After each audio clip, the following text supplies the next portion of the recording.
Tommy O'Brien. Enough said. Okay, well, maybe since we're a podcast, we should probably say a little bit more than that. So it's time to start harping on rugby.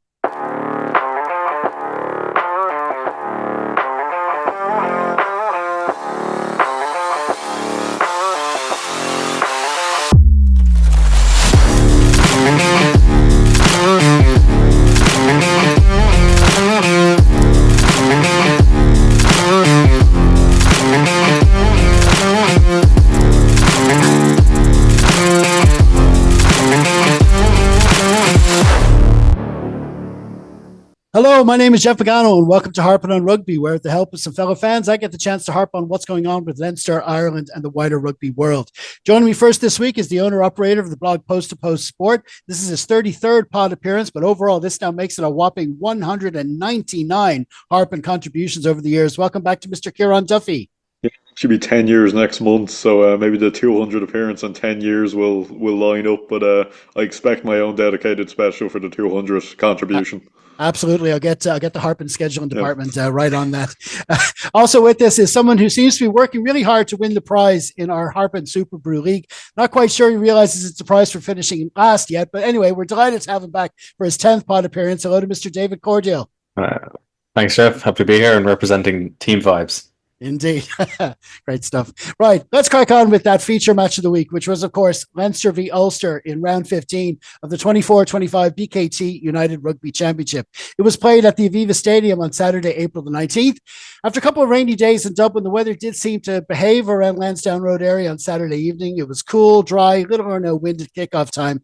The vast majority of the crowd was in the bottom tier of the stadium, which seemed about 75% full. And there was to be some late bad news on the injury front for Ulster, as Stuart McCluskey had to be replaced in the centre by Stuart Moore, with Willem de Klerk joining the bench. And once the pre-match palaver was done and dusted, it was Jack Murphy getting things underway, kicking towards the south stand, Kieran. Yeah, Stuart McCluskey, probably the worst player they could have lost in terms of backs before the game. I was scouring the rugby results across the world to look for some comebacks for the weekend that's in it, rising from the dead and all that. But we did technically have to come from behind Leinster. Ulster actually started pretty well, I thought. The opening exchanges were pretty much back and forth. I mean, it seemed like no one could really keep the ball. It was just constant turnovers. But Ulster did kick off, Crawley kicked back. Ulster were trying to play it through the hands a little bit. Very difficult to go through or around the Leinster defence. And possession just kept switching hands for the opening couple of minutes. Tommy O'Brien took a knock to the head when he went up for a high ball, and I think we were all thinking, please don't be another injury, because he's been severely hampered by injuries his whole career. I was surprised to see he was 27 and he was making his first European start against Northampton, against Harlequins. Northampton's next, or against Glasgow even. He's the kind of player who would definitely have Ireland caps and a lot more Leinster caps by now, but he got a knee to the head, so he had a bandage on the rest of the game, and he seemed to have some kind of war paint on as well. He could have done with his face being cleaned up for the rest of the game, but it only seemed to galvanise him because he ended up playing pretty well. He was player of the match. But the opening 2 minutes were pretty back and forth, but then from there it was mostly Ulster. Ulster, one of their kicks didn't work out, and Ringrose manages to turn the ball over. They have advantage, but again, Leinster just can't really do anything with it. There was a couple of moments of maybe hands not being quite good enough, but Jimmy O'Brien did well to claim a high ball. About 4 minutes in, Leinster again quick hands, but again the ball gets turned over, so just no one can really solidify possession here. And Leinster had the ball, but it goes backwards off a Ulster hand. It was a bit of an unusual one because you'd think it would go forward from that kind of position, but Doak puts in a good kick and it goes in the touch. It was a 5 metre line out for Leinster. I had to say it looked like Tommy O'Brien touched it last, so it probably should have been an Ulster line out, but it was rewarded as a line out to Leinster. But despite it being a Leinster line-out, Ulster win it. Ulster were the better team from line-outs throughout the game, I think. They go on the attack.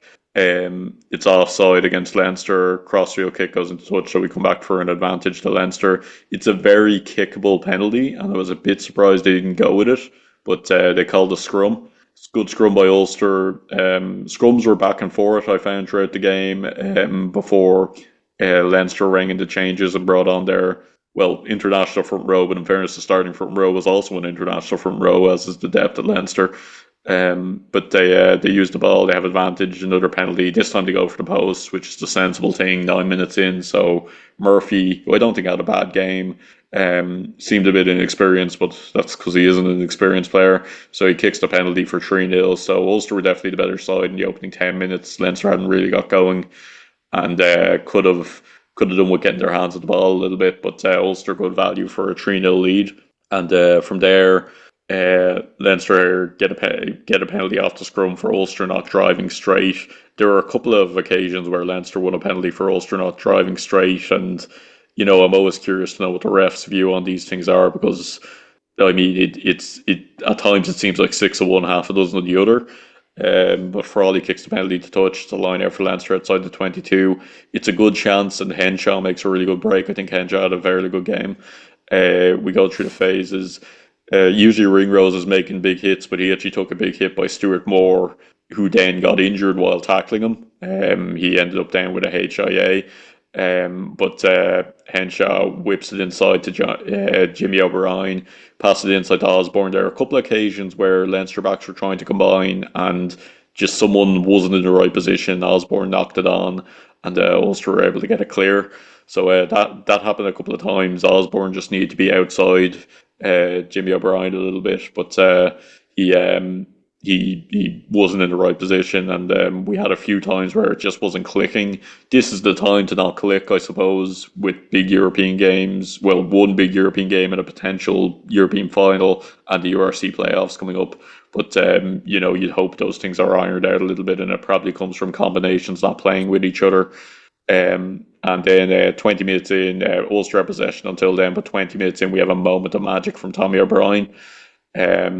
Leinster turn over the ball. Luke McGrath plays to Robbie Henshaw, who plays to Ringrose. It's a beautiful offload by Gary Ringrose in the tackle to Tommy O'Brien. And then it looks like he's about to be tackled, but he breaks away from the tackler, chips it over the top. One of these amazing chip over the top, claim your own kick tries. He claims his own chip kick and touches down expertly. One motion, just catches the ball, touches down while under pressure. So probably against a run of play, in fairness. So that's 20 minutes in, it's 5-3, and Ulster are probably a little bit unlucky to go down. Conversions missed by Frawley was a wide conversion. Didn't think Frawley had a particularly good game. Think Frawley needs to keep getting chances, because we know he is a good player and he can play his way back into form, but I just found I think he lacks confidence lately. I don't think Sam Prendergast stable. We'll talk about him when he comes on, but I don't think he was particularly good either. So I think both of them need to play before the European Cup semi-final based on this performance. But Michael Lowry was down receiving treatment. It looked like a bad neck injury. He had to be stretchered off. So they had already lost a player to a HIA. This is the second change they had in the background. So they're at this point, Ulster 20 minutes in, 2 points down, despite being on top for large parts of the game. They have a much changed back line. It looked like, I think Nathan Doak was at fullback originally when they made the changes, and only 3 of their starting 7 backs were in the starting positions. So it was starting to look a little bit bleak for Ulster, because we've seen this happen so many times. Leinster not particularly performing, the opposition having good play, but then just something not working, something happening that goes against them. A try out and nothing. It was a moment of magic by Tommy O'Brien. But from here, it was Leinster go on and score again. This time Ulster restart. They actually had half a chance of a break. It just didn't come off, and it ended up being a scrum to Leinster. Leinster get a scrum penalty again for not pushing straight. So it's a Leinster line out. It's actually won at the back by Ulster, but they lose the ball. Just a bit scrappy. Leinster go through the phases up the line. just short a few times, nearly getting to the line, just out from the line a couple of times, going through the phases, and then eventually Clarkson burrs his way, just goes around the corner of the ruck and burrs his way in. Frawley converts, and now suddenly it's 12-3, and you're thinking, what did Ulster do wrong here? Because they've probably been the better team in the first half, but they've had no luck with injuries, and they've they're suddenly conceded 2 tries without having one, despite having the better a lot of play. Ulster really suffering from their having to rejig their back line. So Ulster restart from there. Leinster get a line out off the Ulster restart, and again Ulster put the Leinster line out under pressure and win the line out. This time, however, there was an infringement. Is it Chukwu grabbing the Leinster player's arm in the air? Can't be doing that. It's going to get called, and probably a bit of inexperience by Is Chukwu, who I thought did play well for the time he was on the pitch. So Leinster have a penalty. It's another line out. Leinster win the line out, but it's not a good ball down to Luke McGrath, who knocks it on. So it's a scrum to Ulster. So we're 30 minutes in. Ulster have a scrum. There's a lot of verbals in the scrum. There's a lot of conversation going on, and it seemed this was a bit of a team for the last 10 minutes of the first half. The referee wasn't happy because a lot of the scrums just, he said, I think there had been 7 scrums and only 1 had been successful. Rob Herring seemed to be trying to teach Thomas Clarkson how to scrum. He seemed to be kind of instructing him, so I don't know what was going on there, but there was a lot of back and forth. But Ulster get a free kick for early engagement. Ulster tap and go from it. In fairness, when they tapped, Leinster weren't 10 meters back, so it was play on anyway. I'm not sure why it wasn't called back to get Leinster 10 back. But an Ulster player knocks on, so it's a Leinster scrum. This scrum collapses on Jack Boyle and Tom O'Toole's side, so it's reset again. Scrum goes down again. So the ref says, front rows, come here. He gives them a talking to. Rob Herring made the point the gap's too big and it's always going to go down. The ref wasn't having any of it. He said he'll do the talking. This lasted about 2.5 minutes, and it was a very scrappy first half, and this was a lot of it, just scrums going down. But from here, off the scrum, Henshaw gets the ball and again looks for Osborne. Again, just not in the right place. Just 2 players not on the same wavelength. Ulster get possession back. Murphy kicks too long. Frawley calls the mark. Frawley kicks the touch. Off an Ulster line out. It's won by Ulster. Again, Murphy goes for a kick. It's too long. A couple of simple mistakes. Jimmy O'Brien this time calls the mark. He kicks it forward. It stays in play. But this time it's a better kick from Murphy. O'Brien claims. Jimmy O'Brien, that is. Frawley kicks it down. Nathan Doak spills it, but he spills it backwards. Ulster retain. Cooney kicks it forward, and it's really well claimed by Nathan Doak. As a scrum half, he's claiming he's doing what scrum halves like to see, claiming good box kicks. And then this is a great try for Ulster. Cooney plays it into Izuchukwu, who breaks through the line, and he has the pace to get over. I'd really like to see Cormac Izuchukwu get game time for Ireland over the summer with the tests against Georgia and Portugal. I think he should play both those tests, really. Really good try there, straightforward conversion. So it's 12-10. Territory is 50-50 at this stage. But from here, Leinster get another score. Leinster have a restart. Ulster kick it back. Osborne kicks. Looked like a late hit on Osborne when he took the kick. Referee didn't think so and didn't go up and check it. But Leinster turn over the ball. They get into 22. It's there's a bit of a mess because Leinster have the ball here, and it's the ball comes out. Kind of McGrath just kind of looks at it and doesn't seem to realise it's out. An Ulster player goes for it, but eventually McGrath chips it through. Zach Ward does very well here with Tommy O'Brien chasing him down. He manages to claim the ball without taking it over the try line and put in a good relieving kick to touch. Play the ball out to put in a good relieving kick to the player to put in a good relieving kick to touch. So, but from there, Leinster have a line out. Leinster maul over the line here, free, and goes to the team to check for a try. So they were checking for a couple of things here for obstruction, grounding, and the collapse of a maul. So there are a few different things going on. The referee eventually rules that Dave McCann collapses the maul. So it's a penalty try and a yellow card, so probably a worse result for Ulster than if it had just been a regular try. A lot going on there, but it looked like it was the right call. And in fairness, the ref and the TMO went through things step by step. So it's 19-10 at this stage.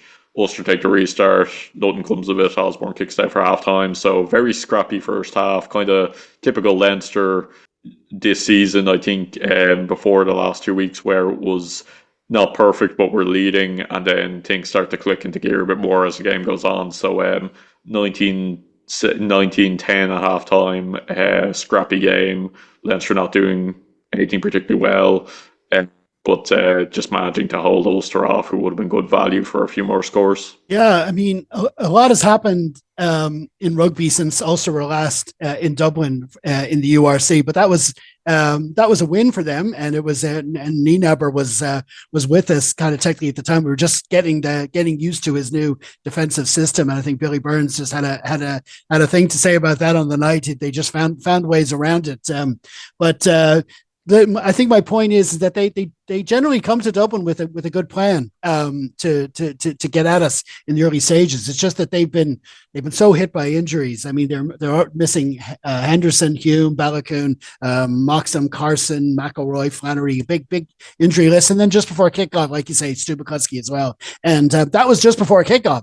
And then during the game, they wwere well into their bench coming to halftime. And I thought Jack Murphy was kind of he was struggling with the kicking game. I think a lot of his kicks were going too far.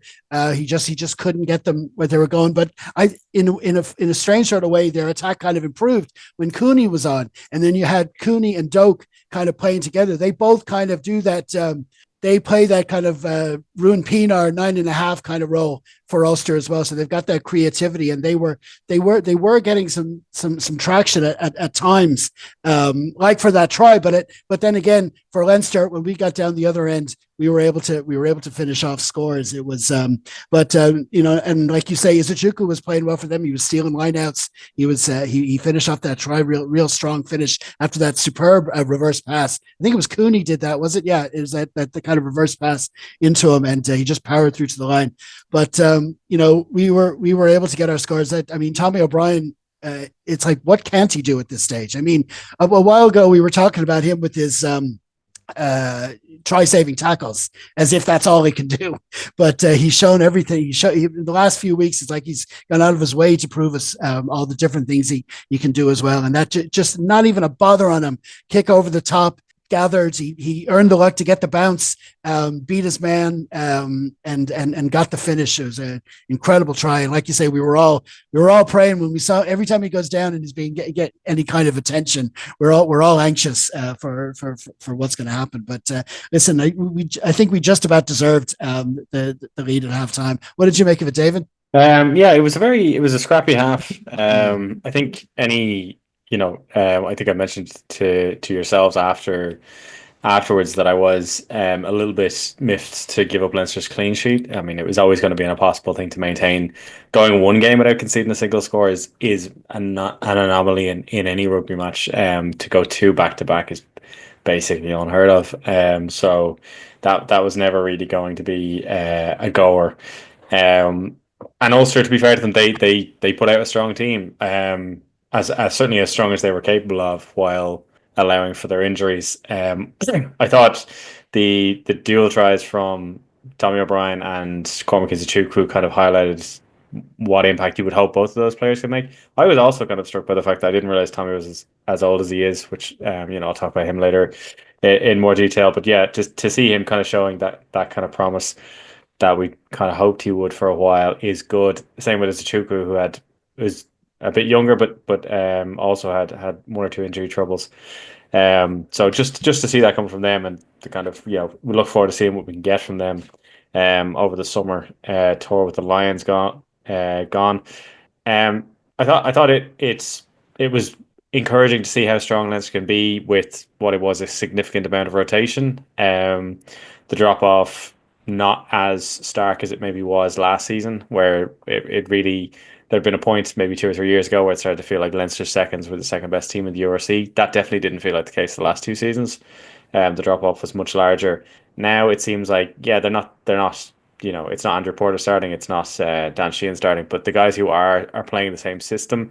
I actually went and saw a Leinster A team play Connacht Eagles in Donnybrook before the quarterfinal last week, and even those guys were playing the same system. It was the same rush defense, it was the same flood in the line, and produced much the same kind of results. So to see how pervasively Nina Bar's system has gone through that squad, and how they're all able to make it work was pretty impressive.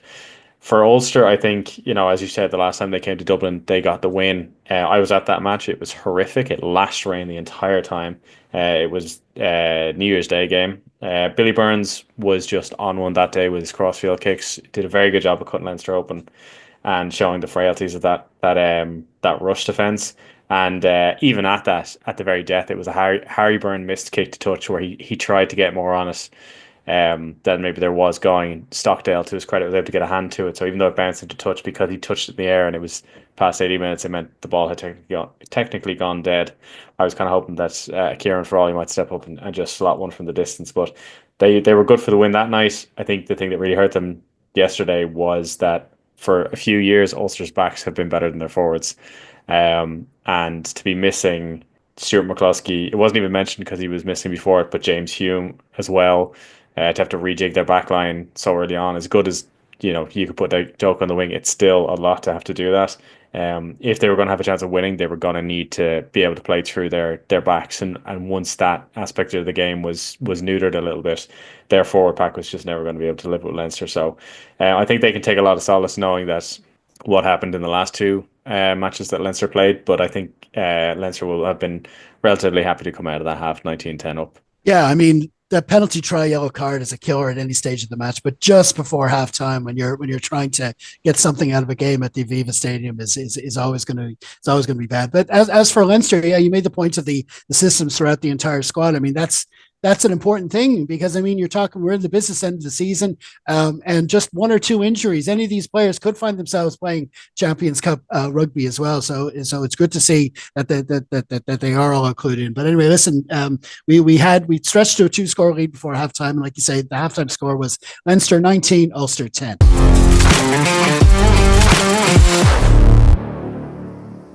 Well, before we return to the pod, first a little reminder of all the different places you'll find us in the Ruggosphere, like our YouTube channel, where on Tuesday you'll find a bonus chat, and this week the lads have each selected a current Leinster player to turn the spotlight on. To get access to all our latest content, as well as our presence on all the different social media platforms, you can bookmark us at linktree/Harpin On Rugby. If you happen to be on Substack, please subscribe to our channel there. It's totally free. And as ever, be sure to comment, like, share, and subscribe as needed. And so the teams emerged for the second half, and it was Kieran Frawley getting things underway, David.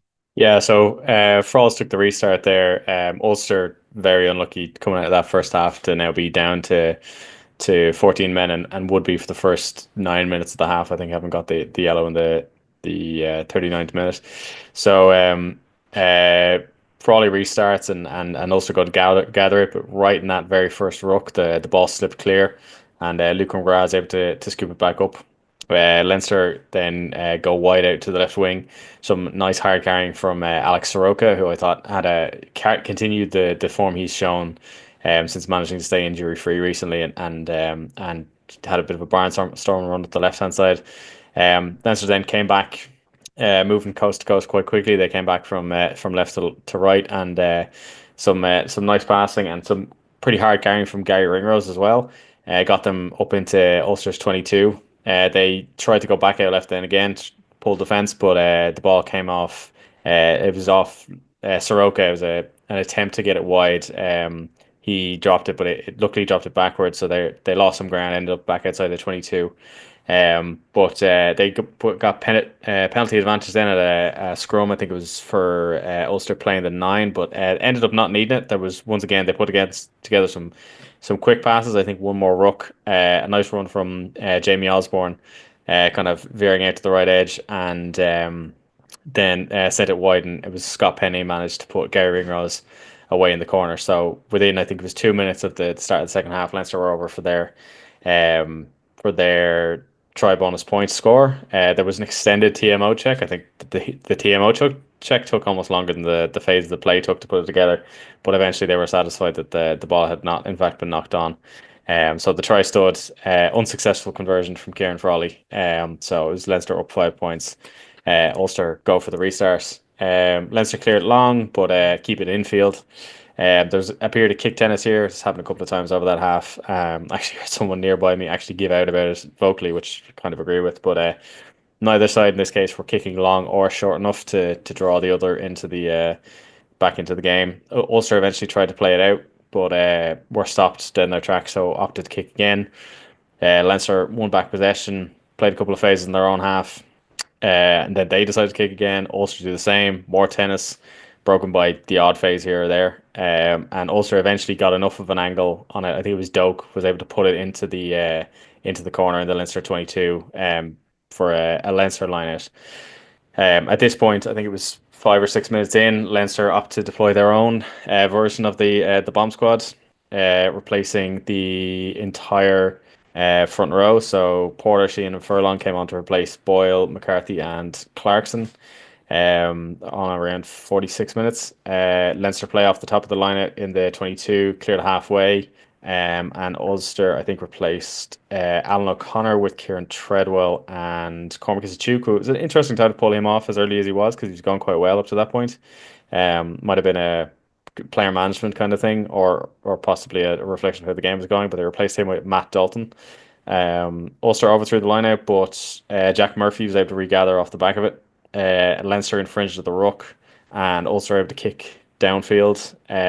They played some phases off the back of the ensuing lineout on the edge of the Leinster 22, but pretty hard tackling from Joe McCarthy, who I thought was a fairly physical presence in this game, as he tends to be. But it was good to see him do it.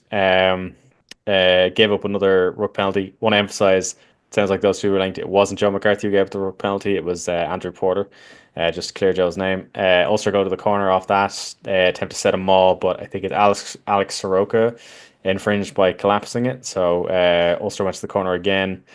There's an extended period of time where Alex Soroka replaces his boots. I only mentioned it because it took about 5 minutes. Treadwell won that line out. He started having an impact straight away. For a guy who had quite a few Ireland caps, it's kind of unfortunate to see him drop off the international scene, but still more than able to do it for Ulster on his day. And he won the line out. Ulster said it again. But the maul came down legally this time, but became a ruck, which Leinster tried to make a mess of. Did a little bit too good of a job. I think it was Diarmuid Mangan who, in the attempt to clear a player out, kind of half tip tackled them. So it was a combination of too many penalties in the 22, and then also the slightly dangerous nature of the clear out. So ref opts to hand him a yellow card, and he goes to the bin for 10 minutes. Another Ulster penalty, so they go back to the line out again, but dummy throw from Tom Stewart on the line out, and it gives Leinster a free kick. So that'll have been completely heartbreaking for Ulster. They put on a lot of pressure there, which led up to a yellow card, and then to throw it away for a mistake like a dummy throw on the line out is pretty frustrating. At this point, Arde Snyman came on for Joe McCarthy. Leinster kicked to touch upfield. Ulster overthrow the line again, but intentionally this time, and carry hard off the back of it. They launch a kick up into the 22, which Jimmy O'Brien fails to gather, and it bounces back into Ulster hands. Ulster pick and go hard on the Leinster line, but pressure from Leinster pushes them back about 5 to 10 metres, and then James Cohan is able to come up with a turnover on the jackal, and Leinster are able to clear back up the line again for their own line out upfield. So Leinster play off the top of the line out. Luke McGrath takes a box kick off it, won very well by Gary Ringrose, who I thought had, if Tommy O'Brien hadn't got player of the match, it would have been Gary, I think. McGrath goes to box kick again, but this time it's won by Stockdale, who I think also had a pretty good game. He's been showing some renewed form in the last few weeks for Ulster, so possibly see him featuring with Ireland again this summer. But he streaked up the left wing, managed to burn Tommy O'Brien on the outside. And Ulster looked like they were set to break through, but Leinster scramble defence just kind of that emphasis again. Ulster made a lot of ground, but they were ultimately stopped well outside the Leinster 22. And they eventually, I think it was Doak, kicked again, and it goes out to touch, and it's a Leinster line out just outside their own 22. Luke McGrath box kicks off the back of that again.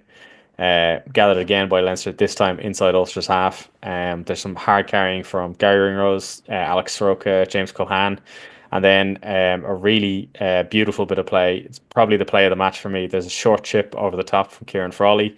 The bounce catches John Cooney off guard, and Tommy O'Brien is able to regather it.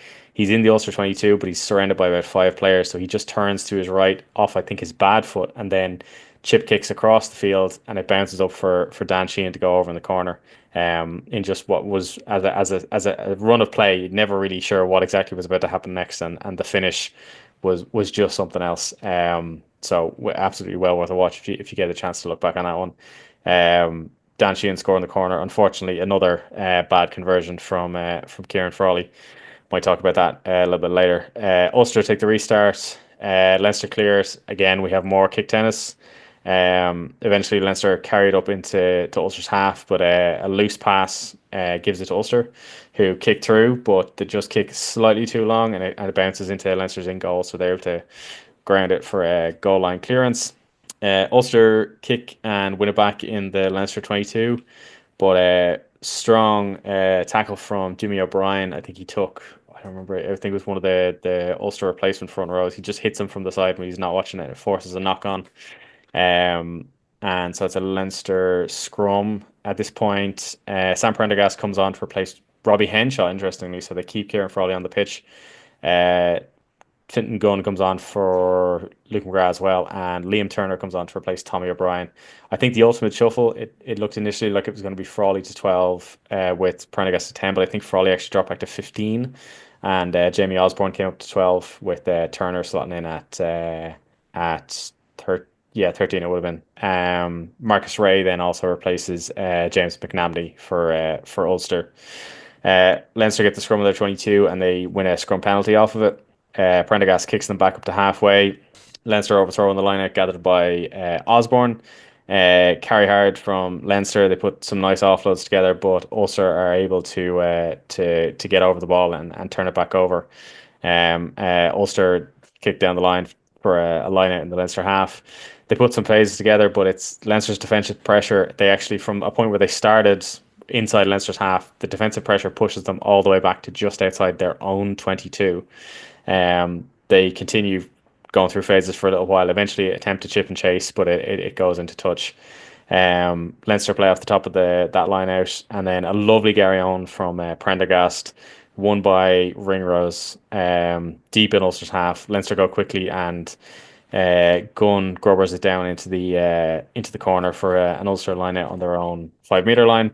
Ulster go to the front, go quickly, but Leinster, I think it's Soroka again, wins it back. Oh no, it's Porter actually wins it back, but goes into touch straight away. So it's another Ulster line out in their own 22, but it's messy. Leinster are able to win it back. They go wide, left to right. Turner carries hard to get up to the 5 meter line. And then Sam puts Dan Sheehan through to crash over for his second try, which close to the post, Prendergast converts it this time. At this point, it looked like Ardé Snyman had picked up an injury. There was some slight concern that it was his knee, but I think shots at the sideline seemed to inform that it was actually his upper thigh, so we think it was just a dead leg. He had ice on and he was withdrawn for precautionary reasons, so he comes off the field. Max Deegan comes on to replace him. Ulster take the restart and disrupt the Leinster attempt to gather it and force a knock on. So they have a scrum just on the Leinster 22. They go through some phases. Jack Murphy puts a nice crossfield kick over for Jacob Stockdale, who carries it hard up to the 5 meter line, and eventually Ulster are able to burrow over through Matt Dalton. So appropriate for the lad who replaced Izuku, who got his own try in the end as well. And Murphy's able to convert that one successfully. Leinster take their restart, and Ulster, it just kept happening to them. Leinster take the restart, and Ulster botched it, and Leinster regained possession right on the 22.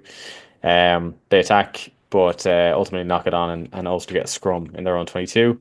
They try to play off the back, but intense pressure pushes them back. Eventually forces, I think, Murphy to try a janked clearance kick, and it goes into touch just inside their own 22 for a Leinster line out. They go wing to wing, and then there's a cross field from Sam to Jimmy O'Brien, who carries it well. A couple more quick passes, and Dan Sheehan burst through again for his third try Once again, from like it's not even it's in the 22, but it's not within the 5 meter. I think he goes about 10 or 15 meter steps at least two players and then burrows over. So it was just for a third try. It was just incredibly impressive for a guy who came off the bench. Um, Prendergast again, no joy in the conversion. Ulster restarted. Leinster clear to touch. Ulster play off the line out. They do put together a very nice attack up the left hand wing. Strong carrying from I think it was Zach Ward. Let's double check that. White to Treadwell, then Stockdale, and they get all the way up to the 5 meter line, but the ball squirts loose. Jamie Osborne on his own try line does a kick pass over to Jimmy O'Brien, who, being the more sensible of the two, decides to kick it dead and end the match on 41-17 for Leinster. Yeah, I mean, I said earlier about how frustrating it is to ship that penalty try and yellow card just before the break. But then just after the break, to spill they didn't spill the actual restart, but it was shortly after the restart. They cough up and then we were able to go for a try. I mean, that's even more deflating. And like you say, afterwards there was a whole lot of kick tennis going on. I was getting flashbacks. I think it was the 2007 World Cup, where it was just endless kicking back and forth, trying for mistake. But still, there were. I think again the feature of the second half for Leinster, and we've been saying this a lot the past few weeks, has been the prolonged defensive stance that our system, which is impressive in the second half because that's when there's the most chop and changes from the starting 15, and they're still able to do it. I mean, even if you look at the successes Ulster had, Ulster got 2 tries of the night. One had to be some brilliant a catch, a missed pass, a strong.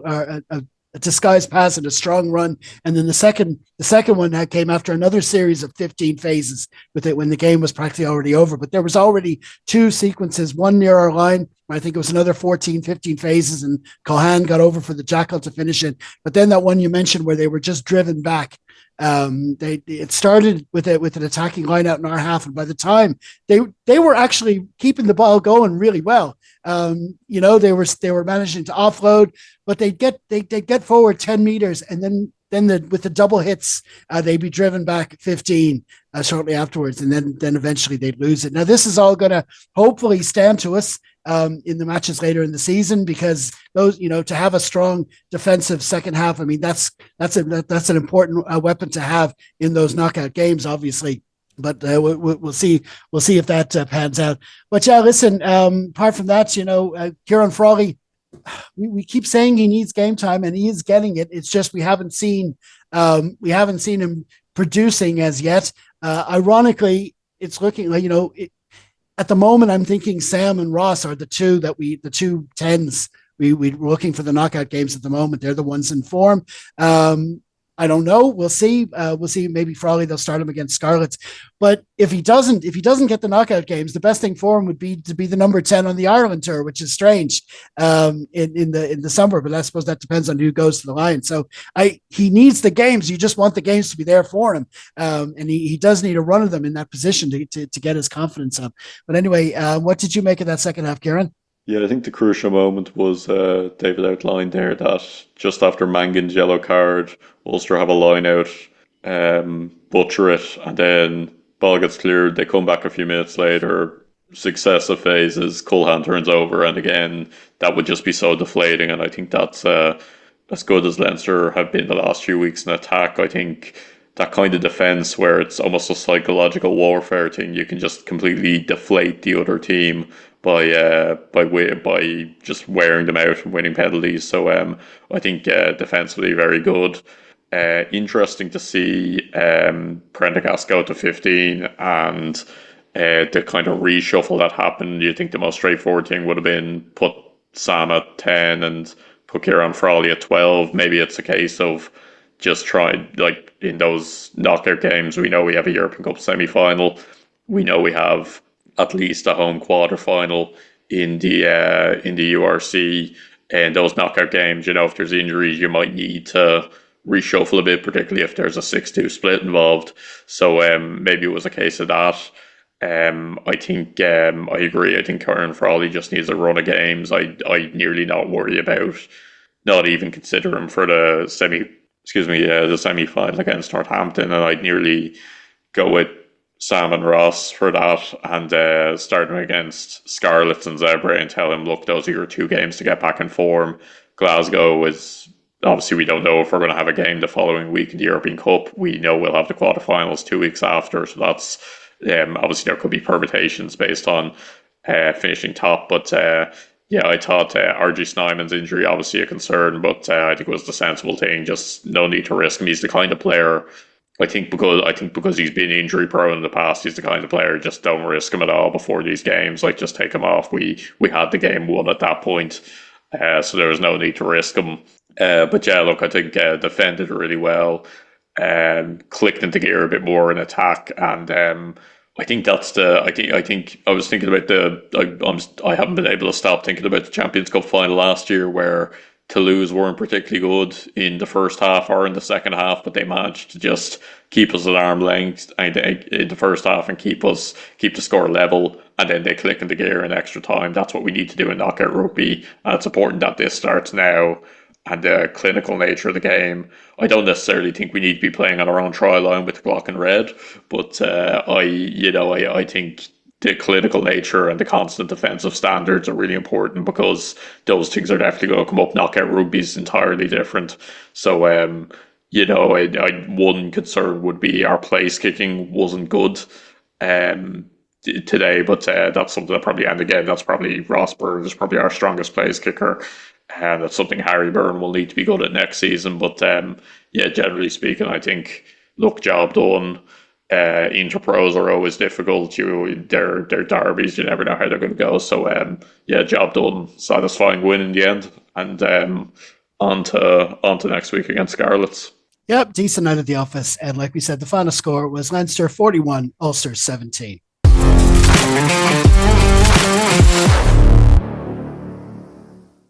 Well, elsewhere in the URC, it wasn't a great weekend for the other provinces all around. Both Munster and Connacht fell to South African opposition, yet still got bonus points to kind of stay out in the playoff hunt. There were also wins for Scarlets, Cardiff, Benetton, and the Sharks, while in the race for top spot on the URC table, Glasgow remained in second with a win in Parma, but failed to get the 4 tries, which means Leinster's lead has now stretched to 10 points with just 3 matches to play. And in the Women's Six Nations, Ireland started slowly, but in the end did a superb job reversing last week's defeat to the Red Roses by scoring 6 tries in Newport to power past the Welsh and get within touching distance of a very respectable repeat of last season's third place finish. There were 2 tries each for Linda Jugang, Aoife Wafer, and Dorothy Wall, and they move on to Edinburgh next weekend for the final match of the campaign. Going back to our feature match from Saturday, afterwards, Leo Cullen had this to say, quote, 7 tries, really pleasing. Lots of young guys getting a crack as well. We just need to turn the page now and prepare for the Scarlets next week, end quote. And from the fans' point of view, at the full-time whistle, Christy O'Connor said this on our Facebook page, quote, Tommy is flying, definitely in with a great shout to be playing in the Cup games. Will definitely be on the Irish Summer Tour, end quote. Do you disagree, or would you have said the same thing a different way? We always leave a post open on the Facebook page after Leinster and Ireland games. Why don't you join in the conversation next time? And so now this brings us to our final thoughts, starting with Kieran. Yeah, look, Interpros are always tricky, so good to get the win. I think this is the interesting time of year where Leinster are going on 2 fronts. 2 fronts for at least the next 2 weeks, depending on how the Northampton game goes. I expect it to be a changed lineup against Scarlets.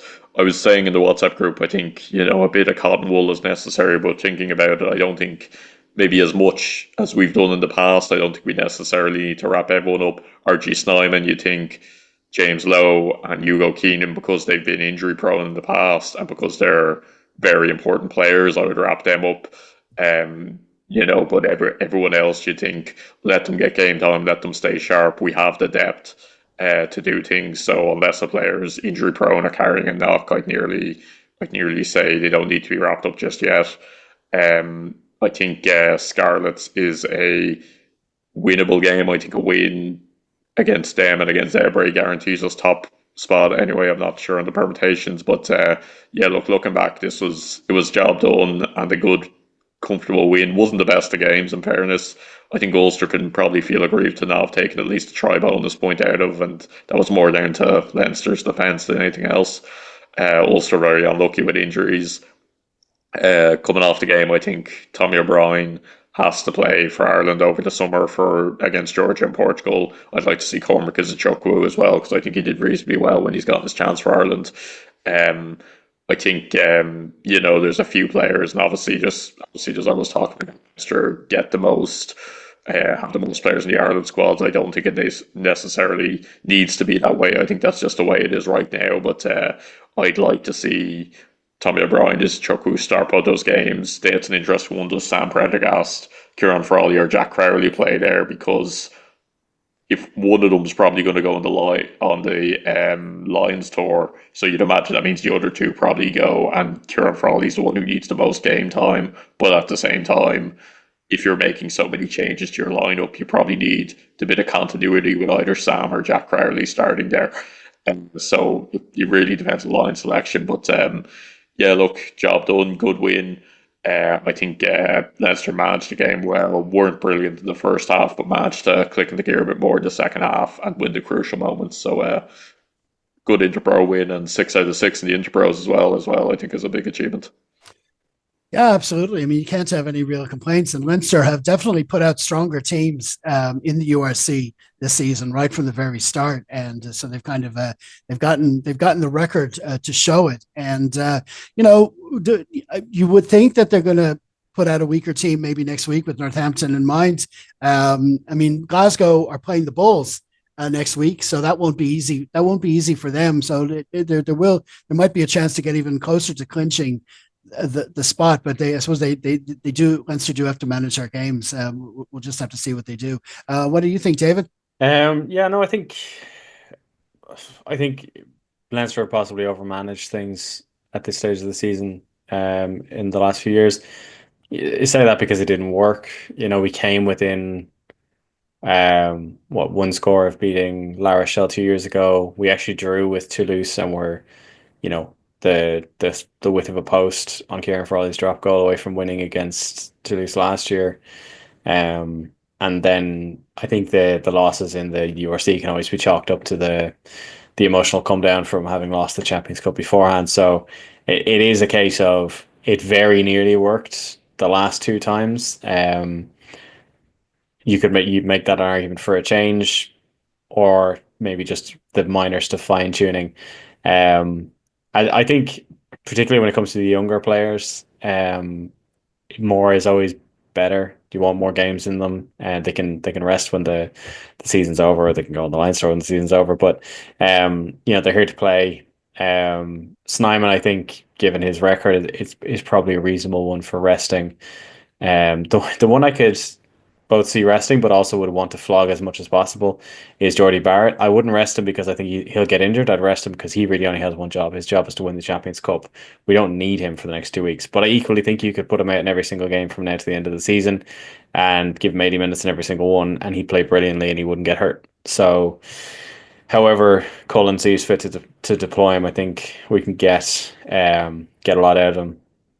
I think with the way we've played across the minor games that I saw, the two games down in South Africa where we had a massively rotated squad, and then every game since, the the strategy seems to be the same for all players. So we should be able to swap players in and out at will, and still get the same results out of them. Um, I think momentum, maintaining that unbeaten, except for the Bulls streak, is probably worth doing. And we're 160 minutes away from a Champions Cup medal, and the season's been going pretty well the way we've been going so far. So I think I was saying it to yourselves, one of my pet peeves is when you're in the last 60 seconds of a game that you're winning and you decide to try and wind the clock down, because you always make a mistake, because you start to play the way you don't play. You start to play slower, you start to hang around before getting back to the back of the ruck, you start going slowly into contact. The ref knows what you're doing, the opposition knows what you're doing. You'll probably make a mistake, and everybody will look for a reason to penalise you. If it was working up till now, why would you change it? I think Leinster have been going really well. We've been very durable, allowing for one or two injuries. But when a Jack Conan goes down, Caelan Doris is still there to start. Max Deegan is still there to come off the bench. James Culhane is still going well. The next layer below that. So I think I would be favouring sending the strongest teams we have out, and it's a testament. And Kieran was right. Yesterday's game was not the most exciting game in the world, and yet we still scored 41 points in 6 tries.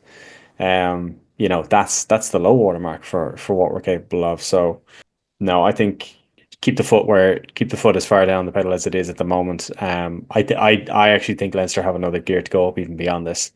And I hope we see that in the final, possibly in two finals. But I think in the last few years we've tried to be too cute by half, and I think we're good enough that we don't have to be cute. We can just be good, and we should do that. Well, that's brilliant. Many thanks again to Kieran and David for joining me. Hope to have you both back on again soon. Thanks, lads. Thanks, Jeff. Thanks for having us, Jeff. As for our next batch of Harpin, we'll have our 80 plus column posting on Wednesday before turning our attention to Leinster's next URC assignment in Llanelli. So please be sure to follow us on any or all of our social media platforms, which you'll find at linktree/Harpin On Rugby. In the meantime, stay safe, everyone. Slán.